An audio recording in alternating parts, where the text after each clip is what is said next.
First Contact Protocol. The Galactic Concord had maintained peace across 17 species and over 300 star systems for nearly 8,000 years. Their technological superiority was unquestioned, their diplomatic protocols refined to near perfection. First Contact was a science, catalogued and executed with mathematical precision. Until humanity. The Arcadian Empire, the military backbone of the Concord, discovered the human outpost on Proxima Centauri quite by accident. A routine resource survey detected unusual energy signatures emanating from what they had believed to be an uninhabited planet. High Commander Trazik of the Warship Dominance decided to investigate personally, seeing an opportunity to claim another primitive species for the glory of the Concord. The human research station was small, housing only 42 scientists and a security detail of 15. When the Arcadian vessel emerged from fold space above their position, the humans followed standard first contact protocols. They'd broadcast peaceful intentions on all frequencies, powered down weapons systems, and prepared a welcoming committee. High Commander Trazik viewed these actions with disdain. In his 8 centuries of service, he had encountered dozens of emerging species. All eventually bowed to the technological superiority of the Concord. This would be no different. He ordered a display of dominance, a standard tactic used to establish the hierarchy of power immediately. The Dominance's primary batteries fired a precision shot that obliterated the station's communication array, followed by targeted strikes on their defensive systems. Trazik expected immediate surrender. Instead, a single message broadcast from the damaged station. Violation of Human Protocol Article 1. This act constitutes a declaration of war.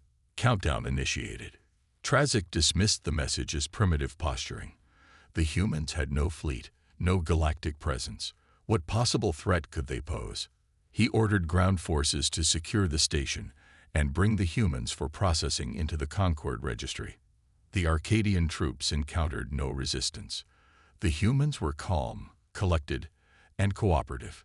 Too cooperative, thought Lieutenant Vexlar, second in command of the ground operation. The humans showed no fear, no anger, just a quiet acceptance that was profoundly unsettling. When the Arcadian troops returned to the Dominance with their human captives, High Commander Trazik was already composing his report to the Concord. Another successful integration, minimal resistance, excellent prospects for resource extraction from the human homeworld. Their technological level was impressive for such a young species, but nothing that could challenge Concord's supremacy. "Sir," interrupted his communications officer, "we're detecting multiple fold space signatures approximately 2 light minutes from our position." Trazik frowned. The Proxima system was well outside regular patrol routes. There should be no Concord vessels in the vicinity. "Identify," he ordered. "Unable to identify, sir. Signatures do not match any known Concord configuration." The first human vessel emerged from fold space like a predator cutting through dark waters. Unlike the sleek, crystalline designs of Concord ships, this vessel was angular, matte black, with no visible navigation lights or identification markers.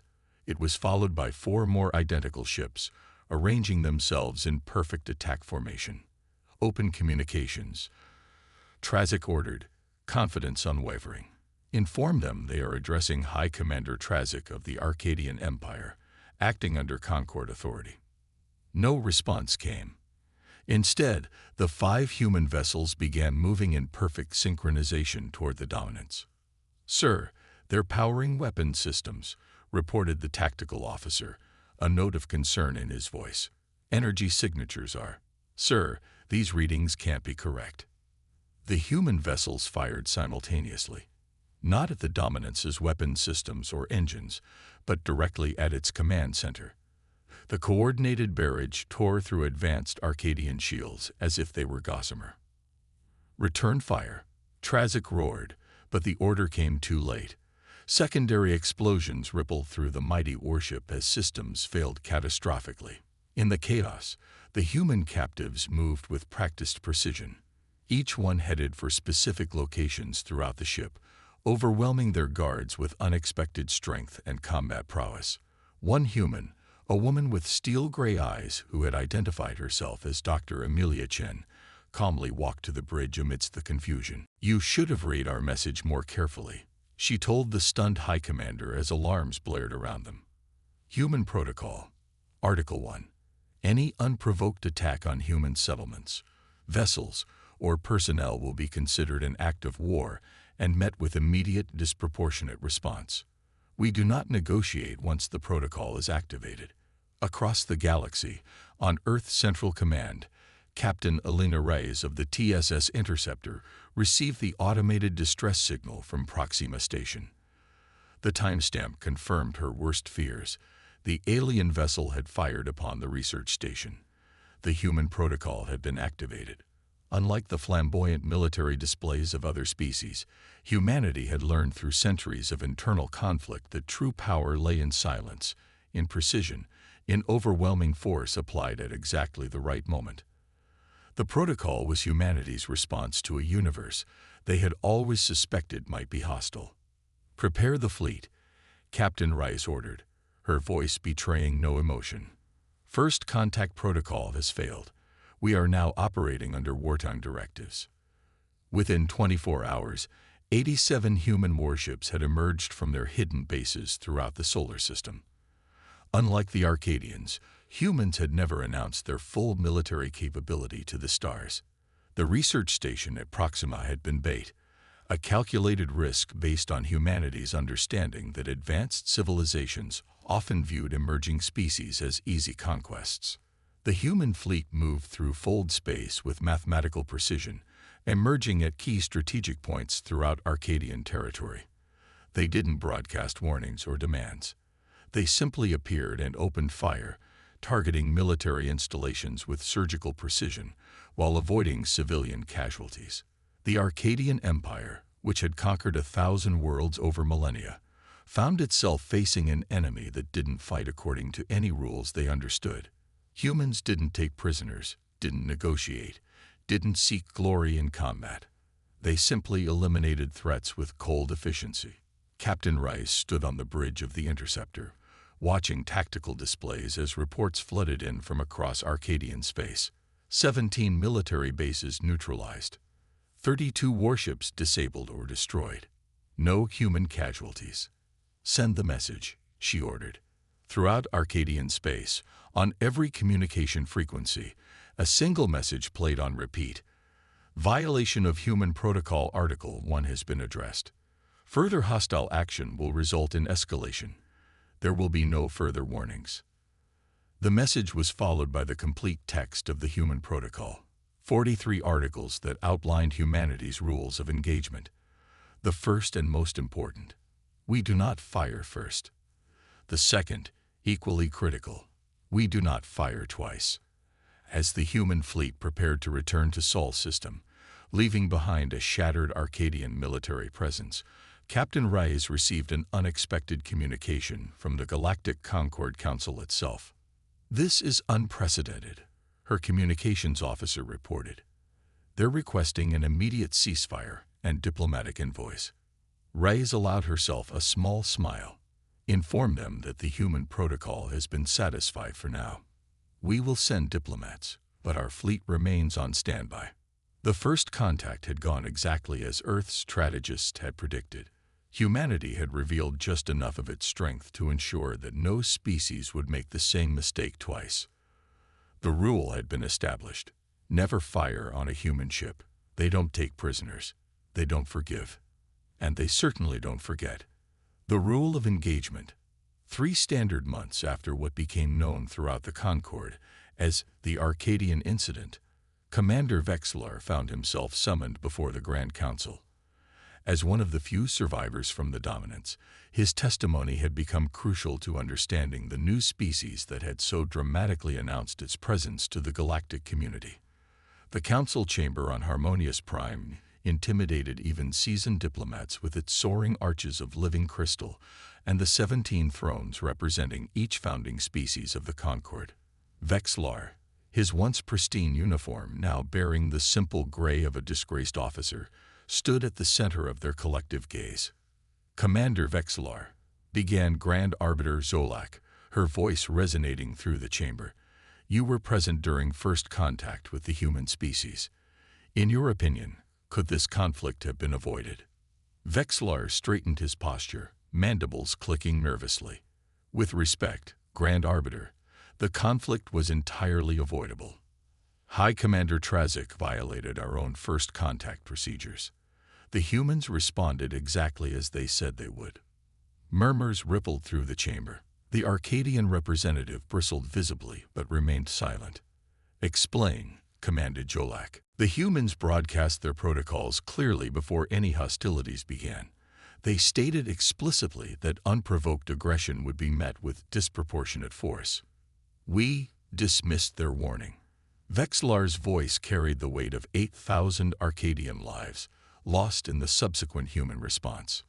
Meanwhile, across the galaxy, Captain Alina Reyes had been promoted to Admiral and given command of humanity's first official diplomatic mission to Concord space. The TSS Emissary, a vessel specifically designed to showcase human technology without revealing critical military capabilities, carried representatives from Earth's unified government. As the emissary approached Harmonious Prime, Admiral Reyes reviewed the latest intelligence reports. The Concord was vast, ancient, and technologically advanced in many areas. But their very age had bred complacency. For millennia, they had encountered no species that could challenge their dominance. Until now. "Admiral," her executive officer reported, "we're receiving a direct transmission from the Grand Council. They're offering escort vessels to guide us to the diplomatic docks." Reyes considered this. "Accept the escort, but maintain our defensive protocols. No Concord vessel approaches within weapons range." The executive officer nodded, understanding the caution. The human protocol remained in effect, even during peaceful missions. Back in the council chamber, Commander Vexlar was describing the efficiency of the human counterattack. "They disabled our vessel with precision I've never witnessed in 8 decades of service. They knew exactly where to strike for maximum effect with minimum casualties. And the human captives we had taken." He paused, mandibles clicking rapidly. "They had combat implants we never detected. They were prepared for capture." "Are you suggesting," interrupted the Arcadian representative, "that these humans baited us deliberately?" Vexlar's compound eyes fixed on his former superior. "I am stating, Representative, that the humans predicted our behavior perfectly. They understood that an advanced civilization might respond to new species with demonstration of force. They prepared accordingly." Grand Arbiter Zolak leaned forward. "What is your assessment of human technological capabilities, Commander?" "Incomplete," Vexlar admitted. "What we witnessed suggests technology at least equal to our own in some areas, possibly superior in others. Their fold space navigation is more precise than anything in the Concord. Their energy weapons bypassed shields calibrated to stop any known Concord weapon." The chamber fell silent as the implications sank in. For the first time in recorded history, the Concord faced a species that had developed in isolation to a point where they could challenge even the Arcadian military. "There is something else," Vexlar added. "The human who spoke to High Commander Trazik mentioned something called disproportionate response. I believe we witnessed only a fraction of their true capabilities." As if on cue, a junior counselor rushed into the chamber, approaching the Grand Arbiter with obvious urgency. After a brief whispered exchange, Jolak's expression changed visibly. "The human diplomatic vessel has arrived," she announced, "and it appears they have brought their own security." Outside the Harmonious Prime orbital platforms, the TSS Emissary had been joined by 12 additional human vessels, materializing from fold space with impossible precision, arranging themselves in a defensive formation that, while not overtly threatening, made clear their readiness to respond to any aggression. Admiral Reyes stood on the bridge of the Emissary, watching the Concord's reaction through various sensor feeds. "They're scanning us," her tactical officer reported, "attempting to penetrate our security systems." "Let them try," Reyes replied calmly. That's why we brought the obsolete systems. Human intelligence had already determined that the Concorde would attempt to analyze their technology during diplomatic exchanges. The emissary and its escort vessels contained carefully curated systems, advanced enough to impress, but generations behind what Earth actually possessed. On Harmonious Prime, Commander Vexlar was summoned to join the welcoming committee for the human delegation. As the only Arcadian who had extensive contact with humans, his insights were suddenly valuable again. The human delegation emerged from their shuttle with disciplined precision. Admiral Rise led, flanked by diplomatic and scientific representatives. Their uniforms were simple but elegant, with no obvious weapons or defensive systems visible. Grand Arbiter Zolak stepped forward to perform the traditional Concorde greeting, but stopped when Admiral Rise raised a hand slightly. Before formalities begin, Rise stated, her voice clear and controlled, "I am instructed to deliver this message from the United Earth Government. The human protocol remains in effect. We come in peace and with sincere desire for mutual understanding. However, any hostile action against human representatives or vessels will trigger Article 1 of the protocol. There will be no second warnings." The bluntness of the statement stunned the assembled dignitaries. Diplomatic exchanges typically began with elaborate courtesies and veiled meanings. The humans offered neither. "Understood, Admiral," Zolak replied after a moment. "The Concorde offers its deepest regrets for the unfortunate first contact with the Arcadian vessel. We assure you that it does not represent our standard protocols." Rise nodded once. "Then we can proceed." As the formal reception began, Commander Vexlar found himself face to face with the human admiral. "You were on the Dominance," she stated, not a question but a confirmation. "Yes, Admiral," he replied. "I witnessed your species' response firsthand." Ray studied him with those unnervingly direct human eyes. "Then you understand why the protocol exists." "I believe I do," Vexlar said quietly. "You assume hostility until proven otherwise. You prepare for war while hoping for peace. A lesson our species learned through bitter experience," Rice confirmed. "Humanity spent thousands of years fighting itself before reaching the stars. We have no illusions about the nature of intelligent beings, regardless of their biology." The diplomatic exchange continued for days, carefully choreographed discussions of trade, technology sharing, and territorial boundaries.